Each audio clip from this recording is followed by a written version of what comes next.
Good morning viewers, my self doctor Priyanka Saini.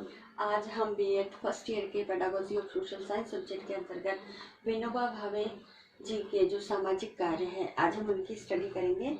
इसके ऊपर पूर्व में भी एक वीडियो अपलोड किया गया है, आप उसे भी देखिएगा। विनोबा भावे जी के सामाजिक कार्य। विनोबा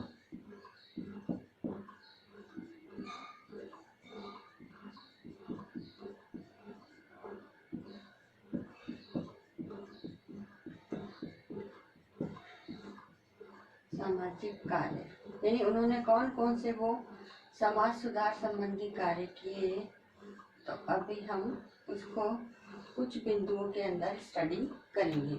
अब विनोबा भावे जी ने सबसे पहले जो कार्य किया वह किया था गरीब किसानों के लिए।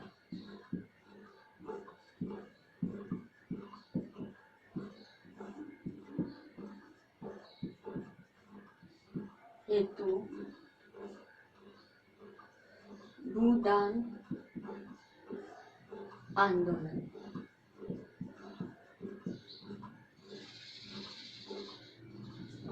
तो गरीब किसानों हेतु उन्होंने भूदान आंदोलन की शुरुआत की। उन्होंने कहा जितने भी जमींदार हैं वो अपने जमीन का 7वां भाग ऐसे किसान जो गरीब है, जिनके पास भूमि नहीं है, उनको दान में दे।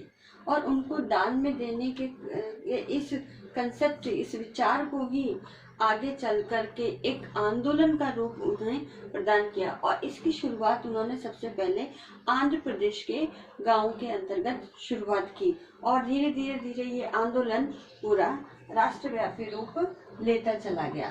तो गरीब किसानों के लिए भूमि का दान करके उन्हें एक तरह से मालिकाना हक प्रदान करना और उनके जो भी हिस्से हैं, जैसे उनको दान में देने से संबंधित कार्यों के लिए इन्होंने पहली शुरुआत की। इसके पश्चात उन्होंने सर्वधर्म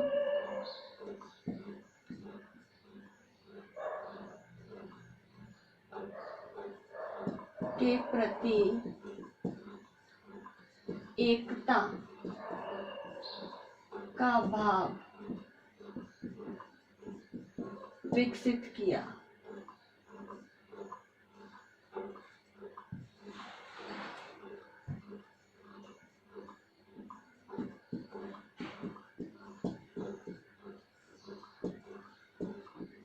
तो विनोबा भावे जी ने भी माना कि हमारे भारत में जितने भी धर्म है, सर्वधर्म यानी सभी धर्म, चाहे हिंदू हो, मुस्लिम हो, सिख हो, ईसाई हो, इन सभी धर्मों में आपस में लोगों के अंदर प्रेम, बंधुत्व, भाईचारे और शांति की भावना का विकास होना चाहिए।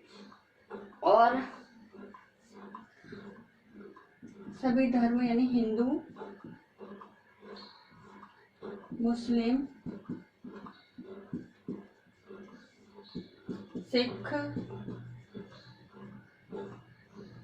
और ईसाई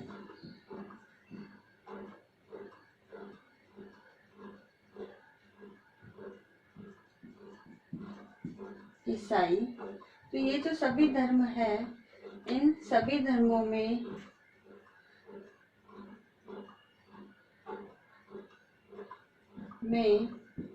प्रेम, शांति एवं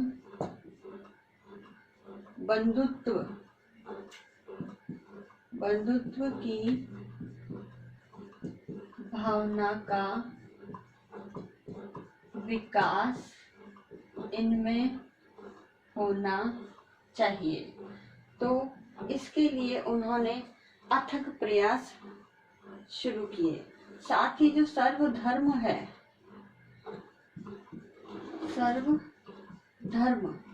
तो सर्वधर्म जो ग्रंथ है, ग्रंथों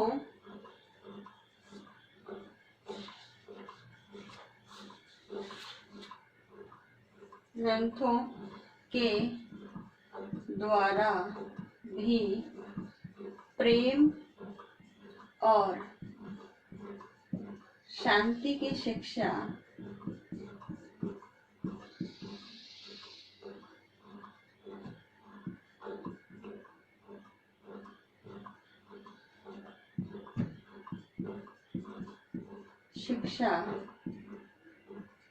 प्रदान करने का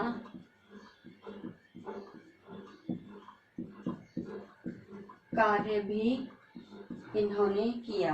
कि हमारे जो भी 4 धर्म है, हिंदू मुस्लिम सिख ईसाई, इन सभी धर्मों के लोगों में प्रेम और शांति का की भावना का विकास करना है। तो इसके लिए आवश्यक है कि सर्व धर्म ग्रंथ जो भी है, चाहे वो गीता है, बाइबल है, कुरान है, तो गुरु ग्रंथ साहिब है, ये सब जो है इनके अंदर भी प्रेम और शांति की शिक्षा का जो पाठ है वो लोगों को बताया जाए, ताकि उनके अंदर इस भावना का विकास हो सके।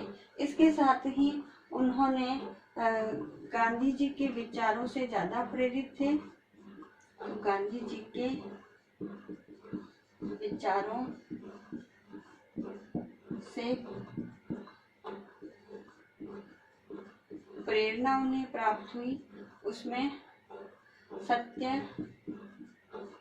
अहिंसा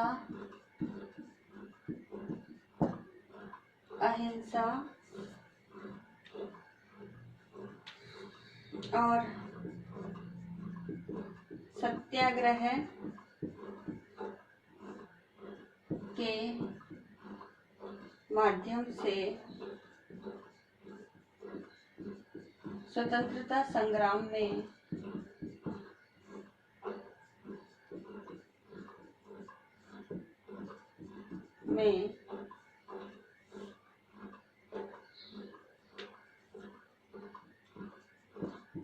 नेतृत्व प्रदान किया। तो यानी जो विनोबा भावे जी हैं, इन्होंने गांधी जी के विचारों से प्रभावित हुए, उनसे प्रेरणा प्राप्त करके स्वतंत्रता संग्राम की जो अलख महात्मा गांधी जी द्वारा चलाई गई, उनके इन्हीं सिद्धांतों को उन्होंने पालन करते हुए आगे चलकर उन्होंने इस देश के जो स्वतंत्रता हेतु जो आंदोलन चालू किया, उसमें एक प्रभावशाली नेतृत्व की भूमिका भी उन्होंने प्रदान की और देश को स्वतंत्रता प्राप्त कराने या दिलाने में अपनी महत्वपूर्ण भूमिका अदा की। इसके साथ ही इन्होंने भूमिहीन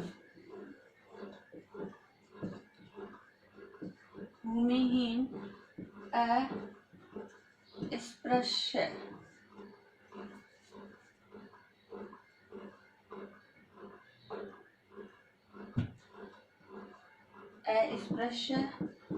लोगों या हरिजनों, जो हरिजन थे, जिसे शूद्र कास्ट कहते थे, जो निम्न वर्ग होता था, तो इन को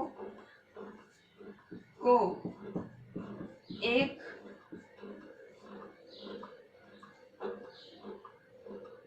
समूह के लिए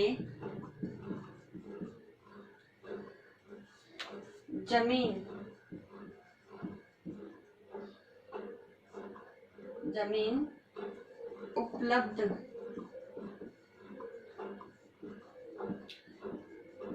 कराने संबंधी कार्य भी जो है विनोबा भावे जी ने किया। तो इस प्रकार से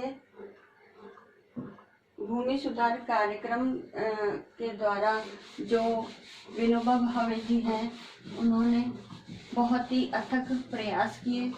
इसके बाद विनोबा भावे जी ने कहा कि ज्ञान मनुष्य के जीवन में जितना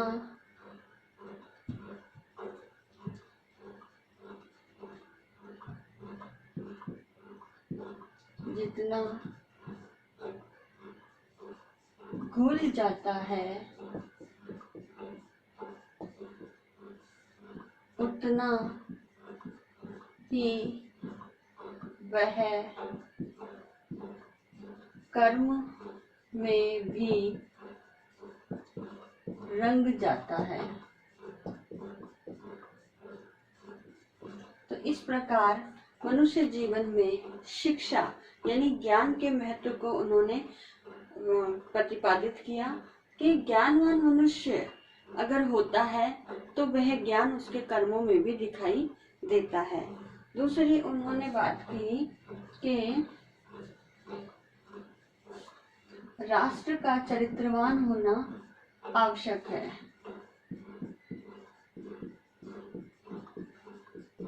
यानी राष्ट्र का चरित्रवान होना आवश्यक है।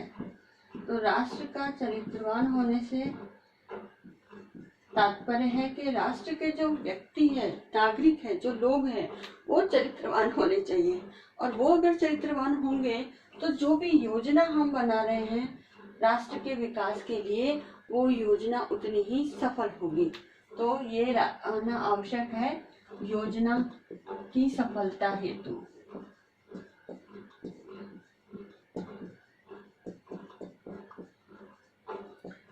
क्योंकि चरित्रवान राष्ट्र ही जब होगा तो उस देश के लोगों के विकास के लिए जो भी योजनाएं बनाई जाएगी उनका सफलतापूर्वक क्रियान्वयन हो सकेगा। नेक्स्ट उन्होंने बात की कि लोगों में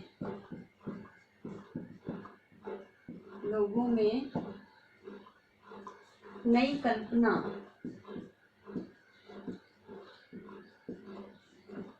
उत्साह,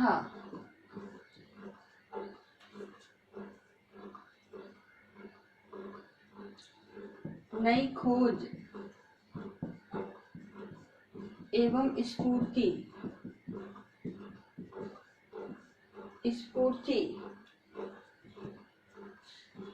प्रतिभा के लक्षण है।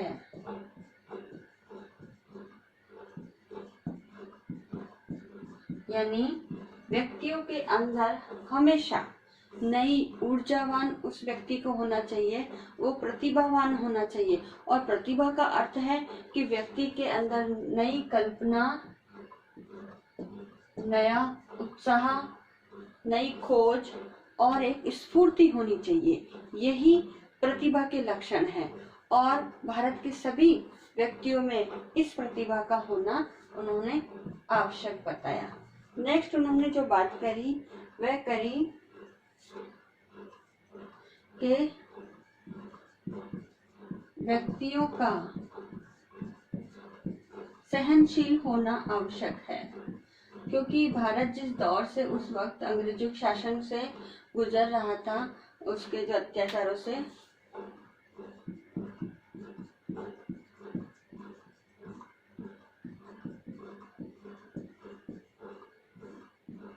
तो उन्होंने ये माना कि व्यक्तियों का सहनशील होना आवश्यक है। सहनशील का मतलब है कि व्यक्तियों के अंदर कष्ट सहने की क्षमता होनी चाहिए और ये कष्ट सहने की क्षमता ही उसे सहनशील बनाती है। और सहनशील बनाने के साथ साथ जो भी हम देश के स्वतंत्र दिलाने के लिए जो भी कार्य कर रहे हैं, स्वतंत्रता का जो आंदोलन की अलग हमने लोगों में जगाई है, तो उसके लिए व्यक्ति को सहनशील होना आवश्यक है।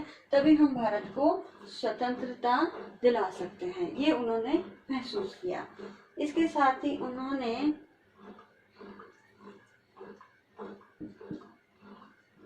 गौ सेवा पर बल दिया। यानी उन्होंने कहा कि धार्मिक दृष्टिकोण के विचार है ये कि मनुष्य जो है बैलों के ऊपर, क्योंकि कृषि के अंदर बैल ज्यादा प्रयुक्त में आते हैं, लेकिन उन्होंने कहा कि गौ सेवा भी इम्पोर्टेंट है और गौ सेवा के माध्यम से ही हम जो भी है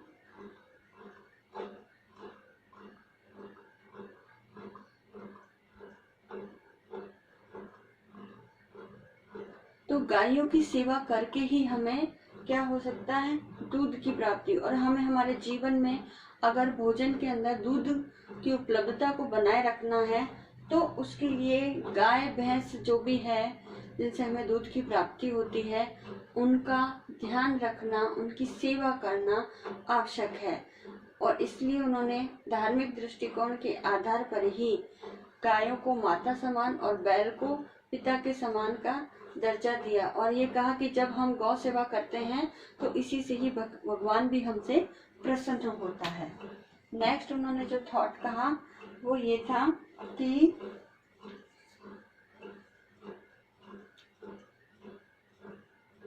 व्यक्ति द्वारा इच्छाओं को सीमित करना। तो उन्होंने ये कहा कि व्यक्ति को अपनी इच्छाओं को जो है वो सीमित कर लेना चाहिए, क्योंकि सीमित इच्छाएं वाला ही व्यक्ति धनवान कहला सकता है।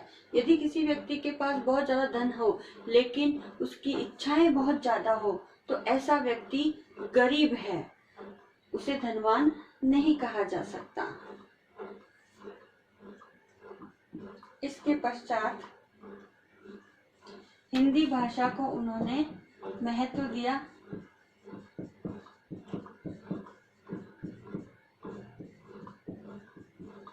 उन्होंने बताया कि हमारे राष्ट्र की जो भाषा है वो हिंदी है और हिंदी को हमें महत्व देना चाहिए, और इस हिंदी को महत्व देने के लिए उन्होंने देवनागरी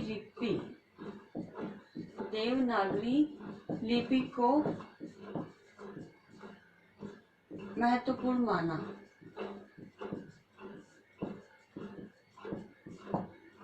तो इस प्रकार हिंदी भाषा जितना अधिक काम दे सकती है हिंदुस्तान के लिए, उतनी अन्य कोई भाषा हमारे काम में नहीं आएगी। तो ये उन्होंने अपने विचार प्रस्तुत किए जो सामाजिक कार्य के अंतर्गत आते हैं। विनोबा भावे जी ने माना कि संघर्ष और उथल पुथल के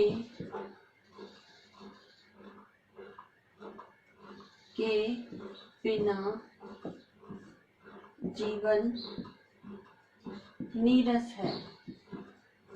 यानी जीवन पे जो भी संघर्ष है, कठिनाइयां है, विषमताएं हैं, उनका जीवन में होना आवश्यक है, और इन्हीं कठिनाइयों एवं विषमताओं से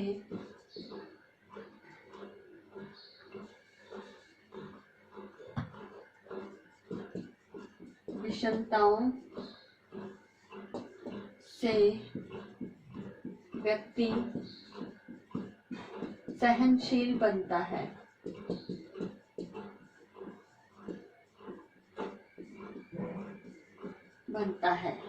इसके साथ ही उन्होंने यह बताया कि भविष्य में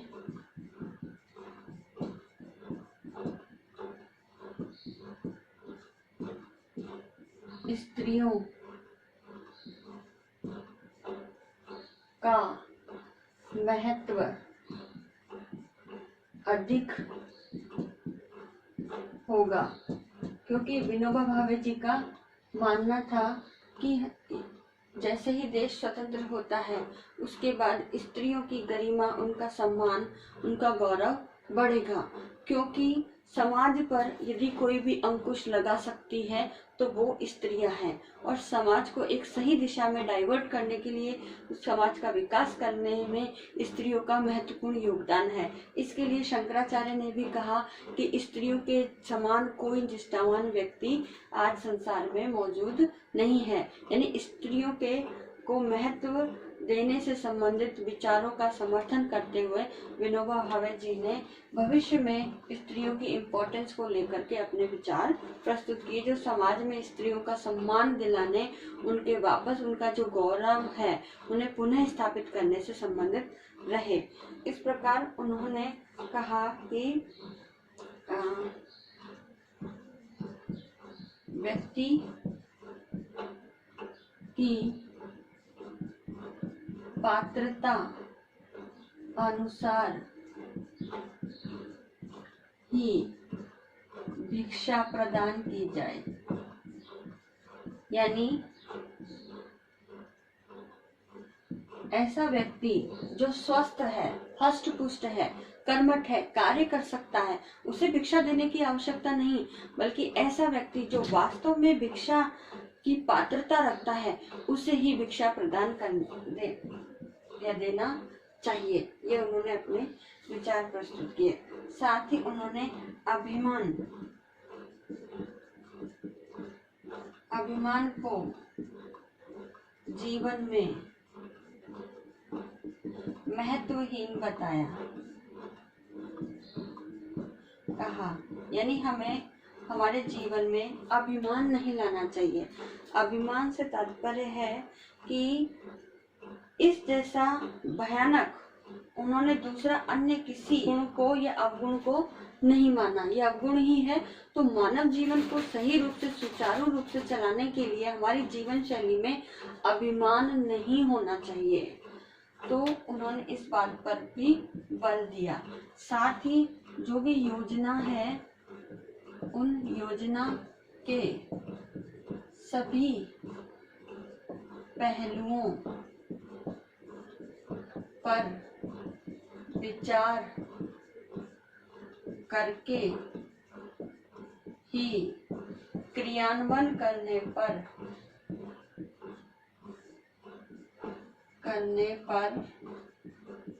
बल दिया।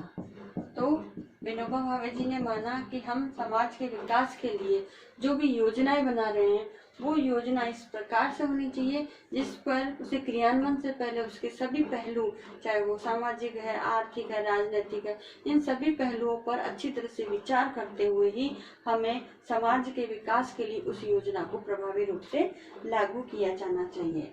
और एट द लास्ट उन्होंने बताया कि अनुशासन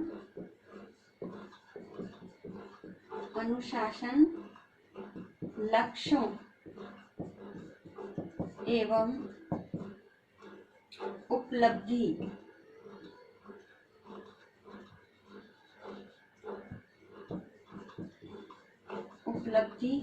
का सेतु है। यानी मानव जीवन के अंदर हमें अनुशासन रखना आवश्यक है और अनुशासन के माध्यम से हम हमारे लक्ष्यों की प्राप्ति और उपलब्धि की प्राप्ति कर सकते हैं और लक्ष्यों की प्राप्ति के बाद ही हम उपलब्धि की भी प्राप्ति कर सकते हैं। तो इन दोनों के लिए हमें संयमित और अनुशासित जीवन जीना आवश्यक है। तो इस प्रकार ज्ञान, इसी आधार पर जब हम अनुशासित रह करके अपना जीवन जिएंगे तो हमें आत्मविश्वास की भी प्राप्ति होगी। तो इस प्रकार विनोबा भावे जी ने अपने सामाजिक कार्यों में इन सभी विचारों को समाहित करते हुए समाज के विकास के लिए, राष्ट्र के विकास के लिए अपने अतुलनीय योगदान दिया। अब आज का असाइनमेंट इस प्रकार से है।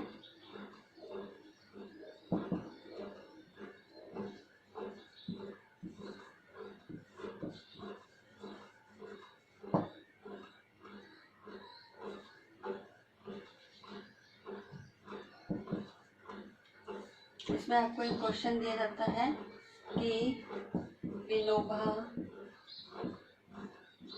भावे जी के सामाजिक कार्यों का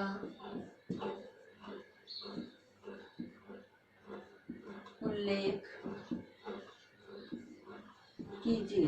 तो आपको ये जो विनोबा भावे जी के जो सामाजिक कार्य हैं उनका उल्लेख करना है। साथ ही इस कोरोना महामारी के दौर में आप अपने घर में रहिए, सुरक्षित रहिए, जहाँ तक हो सके राज्य सरकार के द्वारा जारी गाइडलाइन को फॉलो कीजिए। आई होप ये वीडियो आपके लिए यूजफुल होगा। So thank you.